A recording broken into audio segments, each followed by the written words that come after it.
प्रवेश। साक्षी शब्द का तद्भव रूप है। साक्षी शब्द साक्ष्य से बना हुआ है, जिसका अर्थ होता है प्रत्यक्ष ज्ञान। यह प्रत्यक्ष ज्ञान गुरु शिष्य को प्रदान करता है।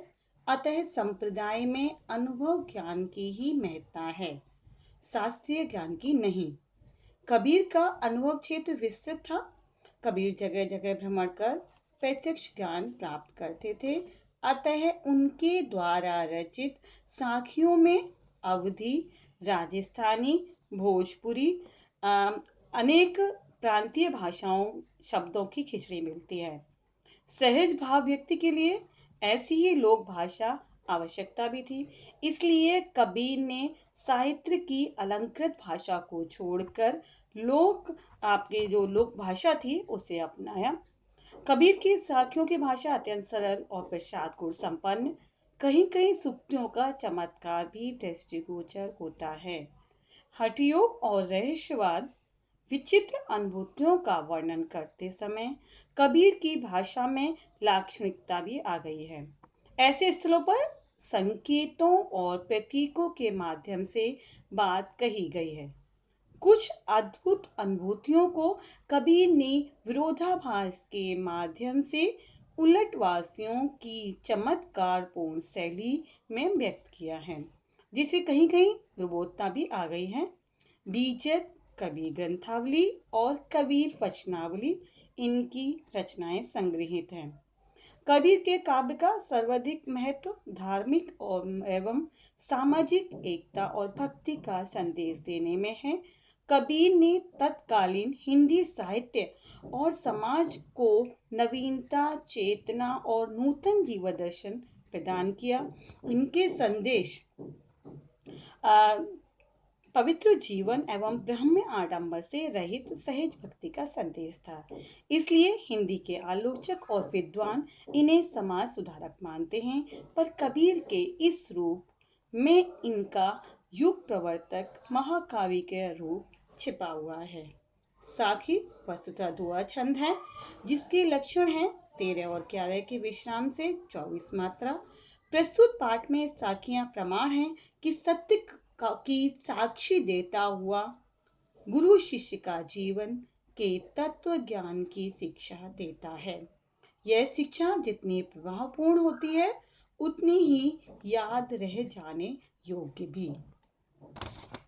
ऐसी वाणी बोलिए मन का आपा खोए, अपना तन शीतल करे औरन को सुख होए। ऐसी वाणी माने बोलिए, बोलनी चाहिए। मन शरीर, आपा आप, अहम खोए खोल के, अपना तन शीतल करे, शीतल माने ठंडा, औरन माने औरों को सुख होए, अच्छा लगता है। तो हमें कबीरदास जी कहते हैं हमें मीठी वाणी बोलनी चाहिए, या हमें ऐसी वाणी बोलनी चाहिए ताकि जिसमें आपका अहंकार ना दिखाई दे, अहम ना दिखाई दे।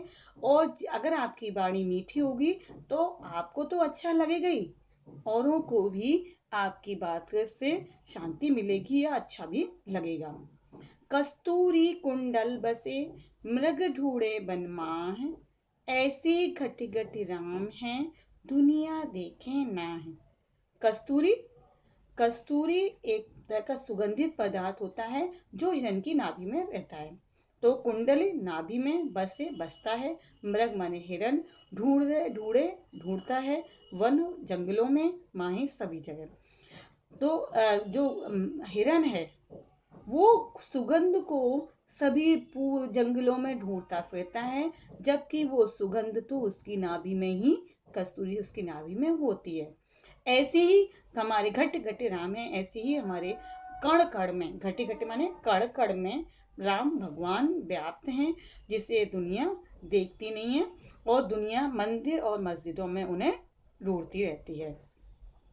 जब मैं था तब हरि नहीं, अब हरि है मैं ना, सब अंधियारा मिट गया जब दीपक देखा माह।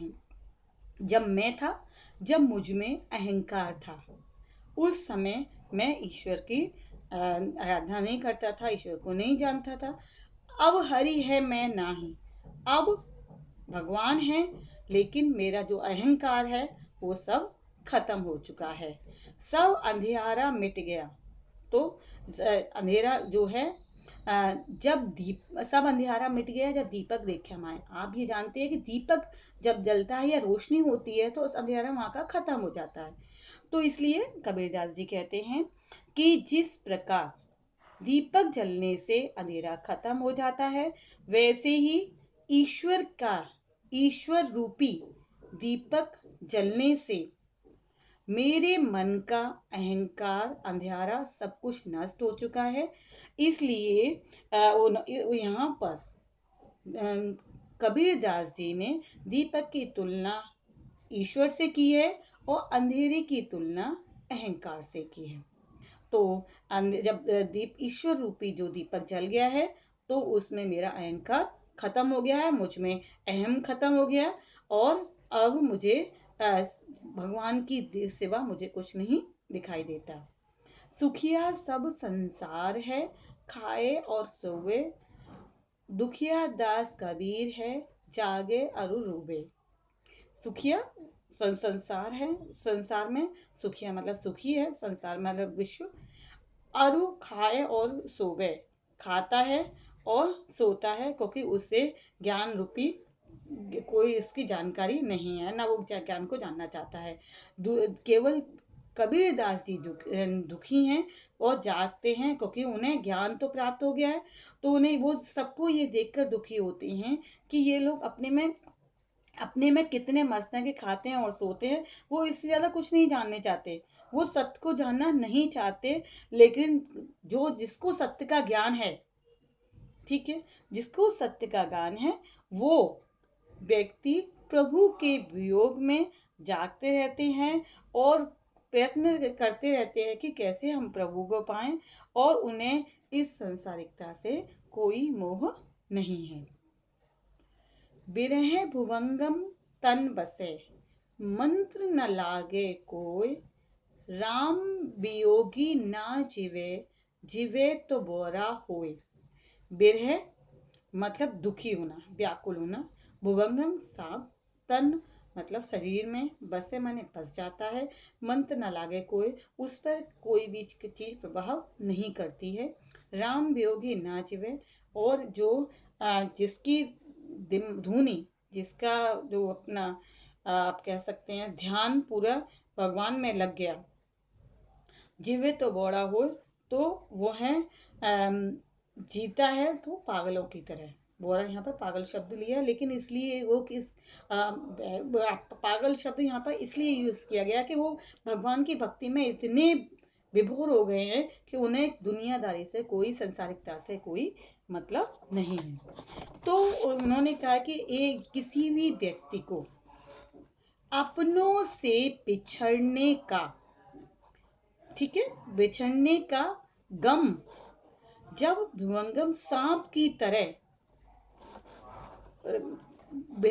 सांप की तरह उसके दिमाग में बस जाता है। मतलब आपको, जैसे आपका कोई खो गया है, जिसको उसकी चिंता आपको इतनी लगी रहती है कि कोई भी कितना भी उपाय कर ले, उसको कोई भी बचा नहीं सकता, उसका कोई भी जो हल है समस्या का वो नहीं कर सकता। उसी प्रकार राम वियोगी ना, राम जिसकी भक्ति भावना में जिसका दिमाग रम गया, वह व्यक्ति, वो मनुष्य जीवित तो रहता है, लेकिन वो उसे संसारिक चीजों की कोई आवश्यकता नहीं होती है।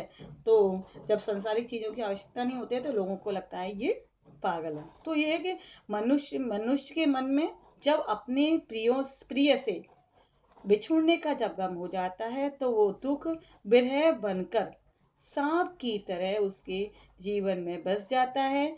कोई तंत्र मंत्र उसको काम नहीं करता, और उसे और राम के भोग में, और जो व्यक्ति भगवान में विश्वास करता है, वो मनुष्य भगवान के वियोग में जीवित तो रहता है, पर वो पागलों की तरह लगता है, क्योंकि उसे संसारिक चीजों की आवश्यकता नहीं होती। ऊपर से तो जीता है, लेकिन अंदर से वह पागल की तरह, मतलब दुनियादारी तो यही कहेगी कि ना, इसको तो इस चीजों से कोई मतलब नहीं है। निंदक नेड़ा राखिए, आंगर कुटी बंधाए, बिन सावण पानी बिना निर्मल करे स्वभाव। निंदक आलोचना करने वाला, निंदा करने वाला। नैणा माने निकट, आंगन माने आंगन, कुटी अपना घर, उसका उसे अपनी रहने की व्यवस्था करना या छोटी सी झोपड़ी डाल देना, बनाए पास में।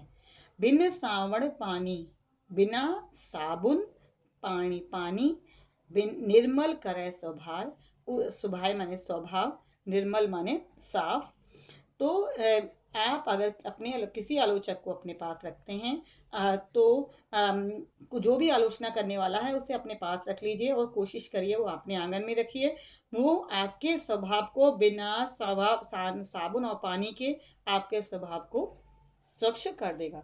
तो यहाँ पे कबीरदास जी कहते हैं कि आलोचना करने वाले को आप हमेशा अपने पास रखिए, उसकी बात सुनिए, क्योंकि अगर आलोचना वाला व्यक्ति आपकी हर बात में आलोचना करेगा तो आप अपने स्वभाव को सुधार लेंगे, और जैसे ही आपका स्वभाव सुधरेगा आप गलतियां करने से बचेंगे।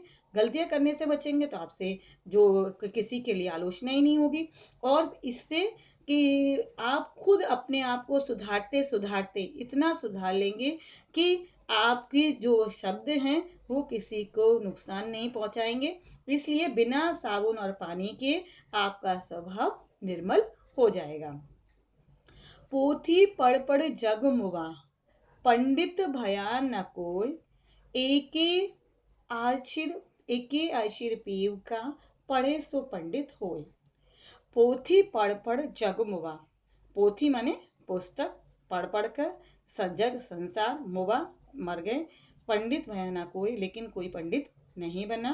एके अशिर पीव का, माने अक्षर, पीव माने प्रिय, पढ़े सो पंडित होए। तो ये है कि जो प्रेम से आप जो अक्षर पढ़ेंगे, जो प्रेम का पाठ पढ़ेंगे, वो आपके प्रेम का यहाँ पर अर्थ लिया भगवान के लिए, ठीक है, वो पंडित हो जाएगा। तो मतलब यहाँ पर आपके जो कबीरदास जी कहते हैं कि बहुत लोग ज्ञान हासिल करते करते मर गए, किताब पढ़कर कोई भी पंडित नहीं बना। जिसने एक अक्षर प्रेम का, यानी जिसने सत्य को जान लिया, भगवान के बारे में जान लिया, और तो जिसने सत्य के बारे में जान लिया और उसने सत्य को जानने की कोशिश की, वही पंडित बन गया। जो आप ये सत्य को जान लेते हैं या भगवान के बारे में जान लेते हैं, बस भगवान के बारे में एक जान लिया तो आप पंडित बन जाएंगे।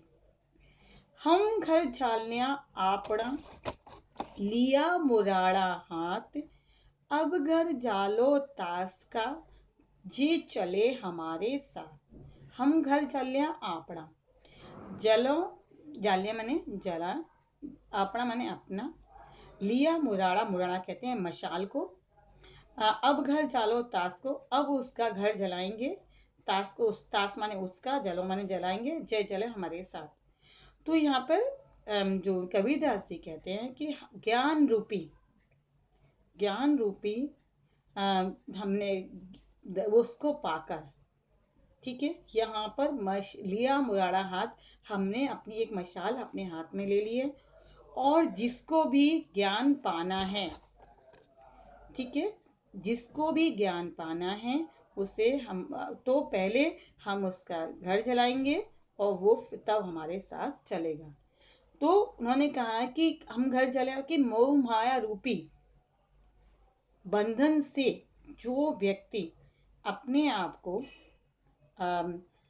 अपने अलग पाता है, या जिसने मोह माया को छोड़ दिया है और मोह माया के बंधन को छोड़ दिया है और ज्ञान रूपी मशाल को हासिल करना चाहता है, तो वो व्यक्ति उस व्यक्ति का पहले हम घर जलाएंगे, तब जाके उस व्यक्ति को अपने साथ लाएंगे।